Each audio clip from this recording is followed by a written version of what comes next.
I was to tell you that you actually can control and manipulate situations so you can get that job that you want, you can get that man that you want, you possibly can even get that car that you want? Like, there are ways you can do it, and so I'm going to explain how to do it and how you can gain more power. This is the video that's going to be a little bit controversial, but I honestly feel like if you stay to the end of the video and you let me explain everything, it's going to make sense. And I feel like these are things that you can use inside of your life. So first, we're going to start out with the definition of power. We're going to use Robert Greene's definition, who's an author, because that is where I'm basing a lot of the content from. So Robert Greene says, power is the measure of the degree of control you have over circumstances in your life and the actions of people around you.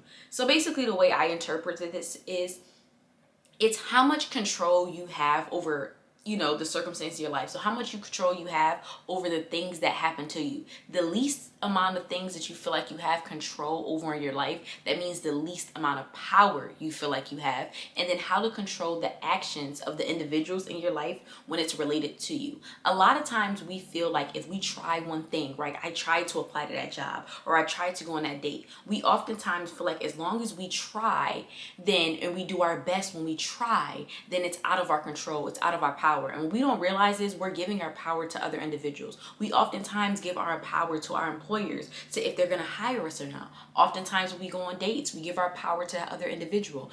I hope that they like me as I am and the person that I am, and we give our power away because we feel like once we do that first thing, we step in the door, we have no more control. But you do. What if I was to tell you that you actually can control and manipulate situations so you can get that job that you want, you can get that man that you want, you possibly can even get that car that you want? Like, there are ways you can do it, and so I'm going to explain how to do it and how to do it in context of in relation to other people in social settings in this video. And like I said, please stay to the end because it's going to get a little controversial, but I'm going to explain everything at the end.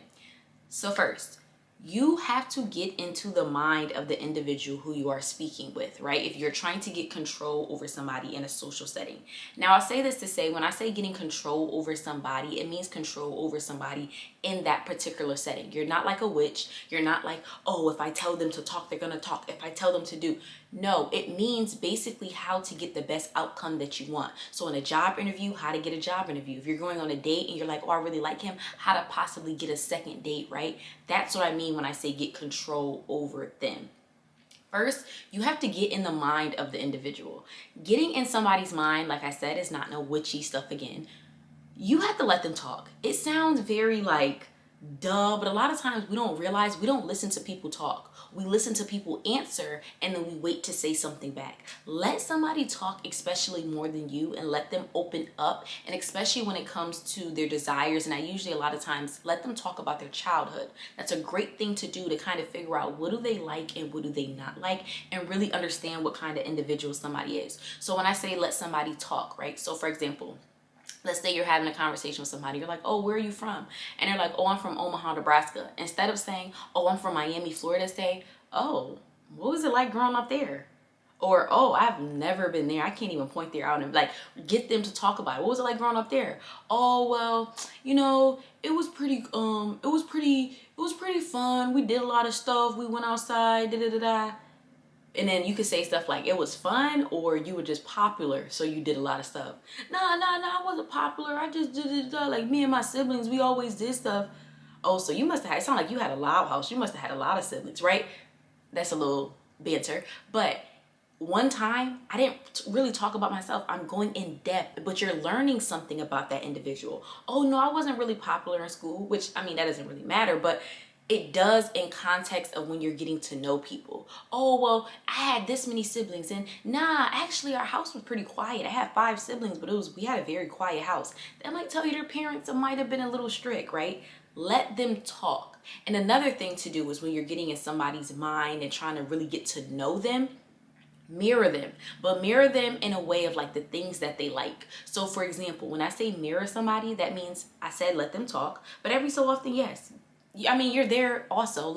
Say your own 2-piece too, but do it in a way when you say it that it's things that they like, or do it in a way where you say it where you can go really in depth on something, right? So they're like, oh yeah, well, my high school was pretty small, and but I like that because we often went on field trips. We went here and we went there and we went here, and you're like, oh my gosh, mine was the same way too. I love when we used to go to so and so and so and so, right? So you guys can go really in depth and like, oh yeah, when I have kids, I want them to go to a small school, because that was very specific, I know, and very random, but in a way of that, right? You don't have to mirror everything they say. Oh, you're from here, or I'm from here. This your favorite color? That's my favorite color. No, but when you do mirror things, do it in a way where you can go deep into something, because that usually makes individuals like you. The more individual sees themselves inside of you, the more individual usually is to like you when it's about things that they like, right? So if they say, oh yeah, I fight a lot, I used to fight a lot, you don't got to mirror that.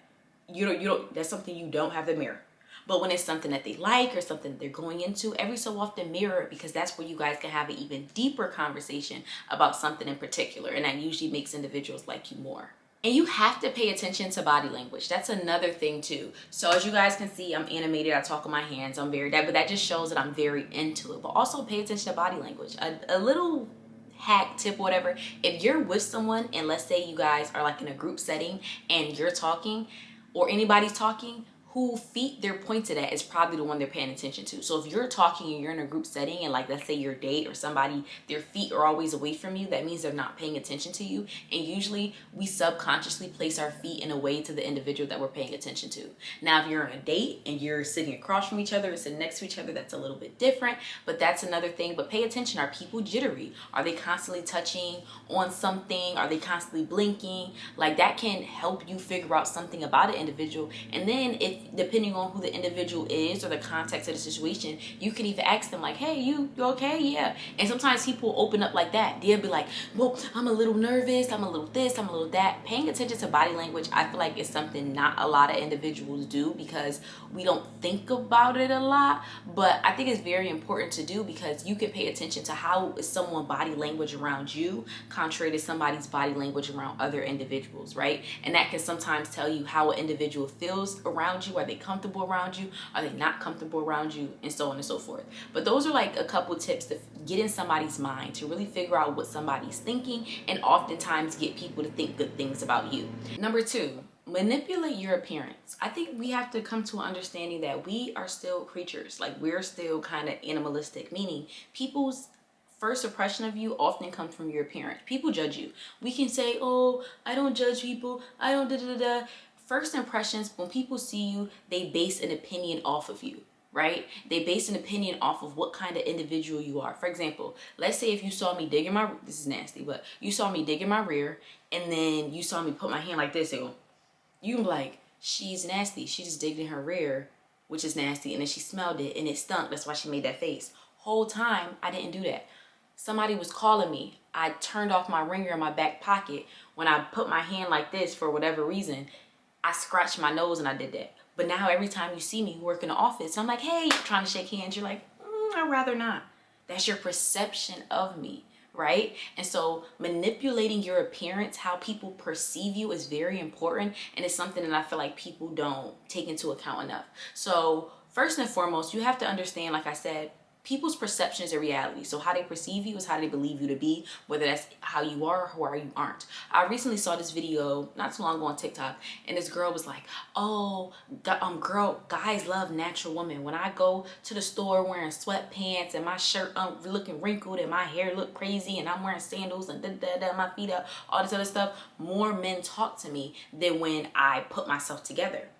And I'm not saying men don't love natural women. That's a whole different topic. But I think about the analogy of Walmart versus Chanel. A lot more people can afford Walmart, so a lot more people go to Walmart because they know they can afford it. A lot of people will walk past Chanel and won't even look at the store for the simple fact that they know they can't afford it. So they're like, what am I even doing here? I can't afford that. And that's another thing when it comes to your appearance. I've been seeing, even like the video I just said, but people think, oh yeah, men talk to me because I'm beautiful, natural, and when I look crazy, I look still good, da-da-da. No, a lot of times they talk to you because you look easy. They're looking at you. They're like, I don't got no job. I don't got no car. I don't got nothing going for me. I got 5 kids. I got this. but I want to talk to a girl. I want to date a girl. Who am I going to talk to more? The girl that came in here with socks and sandals and she got a hole in her shirt and she, mind you, you just like, oh, I'm making a quick run. You ain't even thinking about that. Or the girl who, she don't even got to look like $1,000,000, but she just look more put together. Who, the person, I know I'm not right. I know I ain't got nothing going for me. Who do I think is going to give me more attention? Probably the person that looks like that, right? And so, but your perception of it, people's perception of it is, oh, men like me because you look easier. And so you have to understand people's perception is your reality. So they perceive you. You could make 3 times more than that other girl. They don't know that. They're looking at your appearance. So to know that is to know you can manipulate your appearance to make individuals think something of you. And don't always look at it as bad. I know some people are like, oh, well, I'm not changing who I am, da-da-da. You do it for job interviews. Let's just be complete. We manipulate our appearance all the time. The same way you think you wear to work is not the same thing you wear to go out with your friends. We always manipulate our appearance. But you need to be doing it in certain settings to get the outcome that you want. Manipulate the appearance for the outcome that you want. I'm not saying you got to use it all the time, right? I'm about to go to my friend's birthday or about to go out and I had to hurry up and go to the dollar store to get a bag or a gift bag or something. I'm not worried about the people in the dollar store think about me. But if I'm in a setting where it's like I want to get a particular outcome, I want to have a degree of control over the actions that happen in this place, yes, I need to dress in that way. That's important for you to do. When it comes to manipulating your appearance, do not argue with people, just show people. Visuals are big, like I said, what I said with the appearance thing and how you look, but also on what you do. And don't get me wrong, this does not mean every time somebody says something about you, you got to prove everybody wrong. But if it's a setting in which individuals are making you feel some way or somebody's making you feel some way and you feel like you want to argue with them, you want to go back and forth with them, don't. Show them. Like, I know it sounds cliche, it says whatever, but like, I don't think people understand that too. The more you try to prove to somebody something, the less individuals believe you. So even if you're at work and one of your coworkers is like, oh, you're lazy, and you're this and you're that, and you're like, you know what? I don't want people in the office to think I'm lazy. I don't want people, you know what I'm saying, my manager or my supervisor think I'm lazy. What a lot of people do is they'll go back and forth for that person. I'm not lazy. I stay here till 12 o'clock at night. I do this. I do that. No. Just show people. Yeah, come to work on time. Yeah, pick up a shift. Yeah, do things. So they literally cannot call you lazy, because if they try to call you lazy to somebody, they're going to be like, what? Not Shamaya. Shamaya literally is here every single day. Shamaya, I know that sounds so cliche, but I think a lot of people don't do that enough. Like, that's a great way to get control over individuals and in setting, especially in a setting wise, because it's like, if you show people that you're doing something contrary to telling them, then if they're still saying that same thing, they're crazy, as you can see, and nobody's gonna believe them. So you just got control over the entire situation. And now they're saying things that aren't even true anymore, and they just made themselves a liar. So you just gained control over an individual, and you didn't even have to argue with them. You didn't have to do anything. You literally just had to show them. And one of the final ones in gaining control, don't be insecure.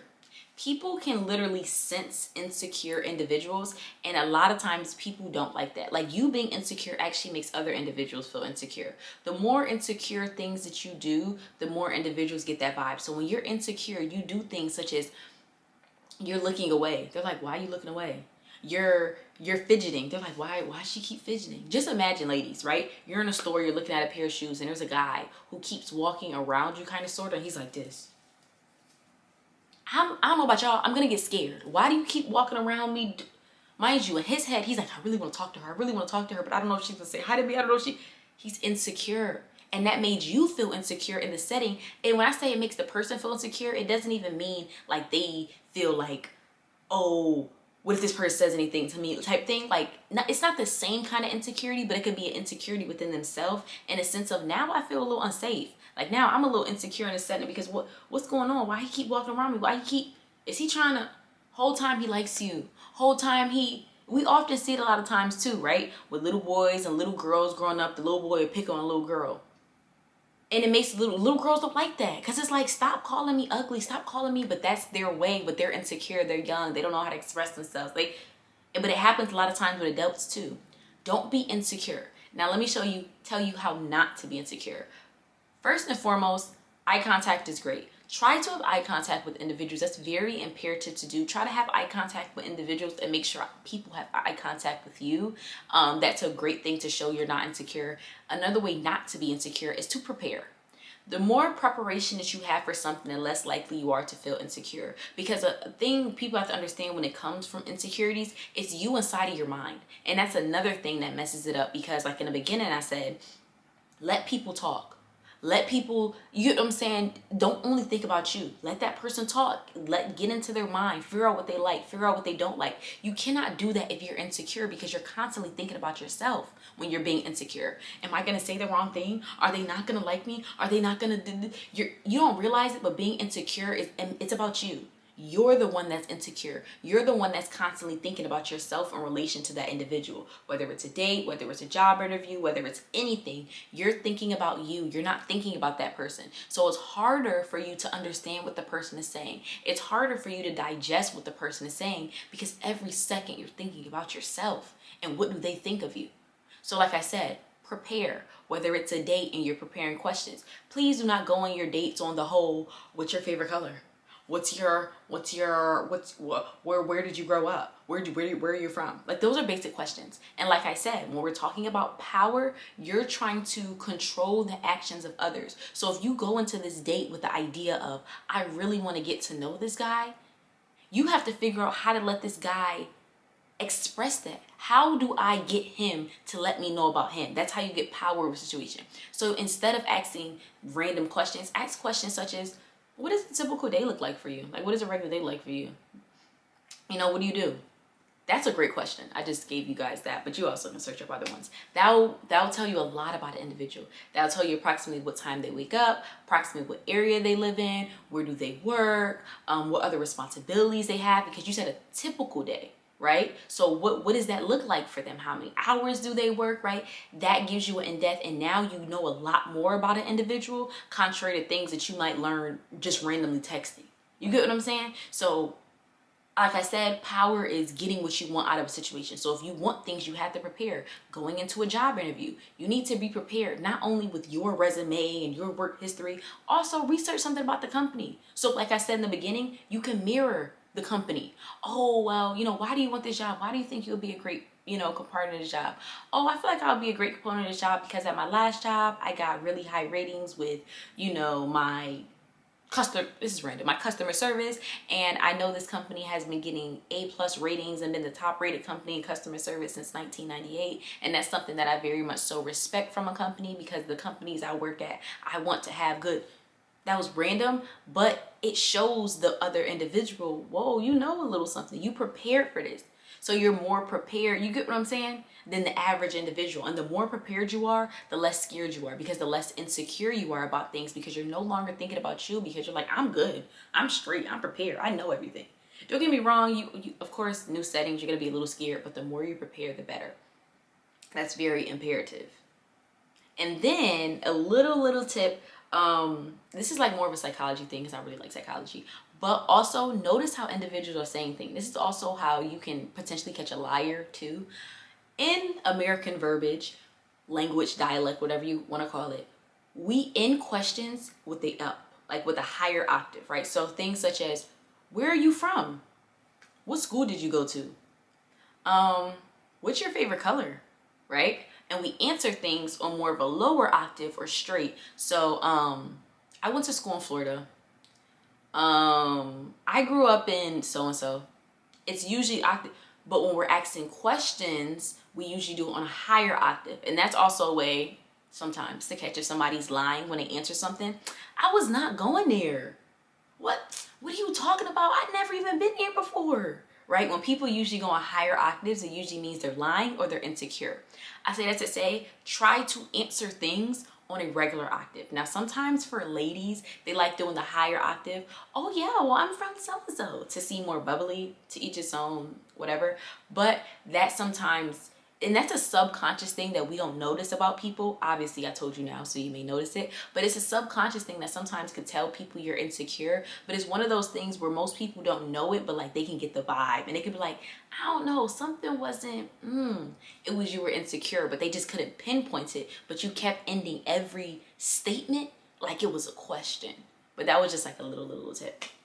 So those were 3 major things I wanted to talk about: insecurities, manipulating your appearance, and getting into the mind of individuals. Now, like I said at the beginning of the video, I hope I change your mind about the perception of what power is. Now, I'm not telling you to use this on people to get into people's minds and control people and make people da-da-da-da, but I want you to know you have more power than you think that you have. When you go into these job interviews, everybody has a college degree. Everybody has work experience. There are things you can do that can help you get more, you get what I'm saying, get the job more. If you're listening to your employer talk and really digesting the information and letting people talk about themselves and really being able to mirror them and getting people to like you, like that's a work of art. That is a skill. That's a power. And we use things and terminology like, oh, this person's very charismatic. They have a lot of charisma. They know how to talk. Some people are just born with it. Some people learn as they get older, but no, they know how to control situations and get the outcome that they want. A lot of times when you're not used to having control, especially growing up, we look at control as being something bad, power as being something bad. Oh no, because you got to be a bad person to control people, to do the da-da-da. People do this every single day. They even do it to you. I recently had a situation where, long story short, it had to do with like business or whatever. Somebody did the mirroring thing to me and I didn't notice it until after, and they actually got me to pay for a service. But I noticed that after I learned all this, he was doing that. When I would talk about things I was excited about, and you could tell what people are excited about when they get a little bit more, not antsy, but like when they talk a little bit more, he waited until I talked about things I was excited about, and then he pounced on those things. And then we went really in depth. We turned a 30-minute conversation into an hour and 30-minute conversation. But now that I think about it, he was letting me talk. I probably said an hour worth, hour to hour 10 minutes of the whole conversation, and every so often he would tidbit in there. And then at the end of the conversation I was like, yo, I really like this guy. Like, I don't know, he just seemed really, he manipulated me. He got control over the context of the situation and got me to buy the service, and it was great. But I think it's also in a way of, and it doesn't necessarily make you a bad person to do something, because that's his job, to get people to, you know what I'm saying, get a service. But he did it in a way that didn't make me feel like I was purchasing something. He did it in a way that didn't make me feel like it was a business call, but it was. And so that's what you can do with individuals. Imagine if you can do that with employers to get jobs that you want. Like I said, everybody has a college degree. Everybody has this. Everybody has that. There are ways, and a lot of people use them, and they probably have used them on you. Whether it was a dating setting, whether it was a class setting, whatever it could be. Like, a lot of these things people use on us, but if we're not familiar with them, we just think, oh, well, I didn't have control over the situation. It just happened how it happened. I could have said that. Oh, well, he just had really, he was just a really great businessman. No, he knew how to talk. He knew how to say things in a way that got me excited. And so I say that to say I did get a lot of these things from, all of them essentially from the book 48 Laws of Power. If you guys would like me to, I actually think I want to do a series. So there's 48 laws, and I think I want to do a series talking about every single law, breaking it down, explaining it. These, for the most part, I feel like were more common. There are some that are a little bit more like manipulative, but at the end of the day, I know some people are going to be like, oh, well, that's a messed up thing to do, da-da-da-da.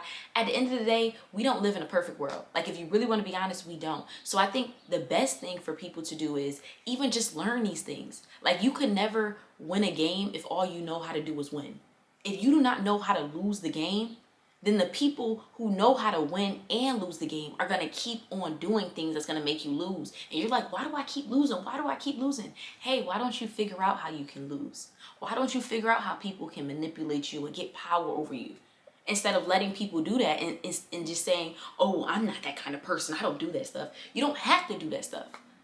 But at the end of the day, I think everybody should know how to protect themselves, especially in social settings. We always think about protecting ourselves physically, but mentally and socially, we don't realize how people manipulate us and how that affects us long term.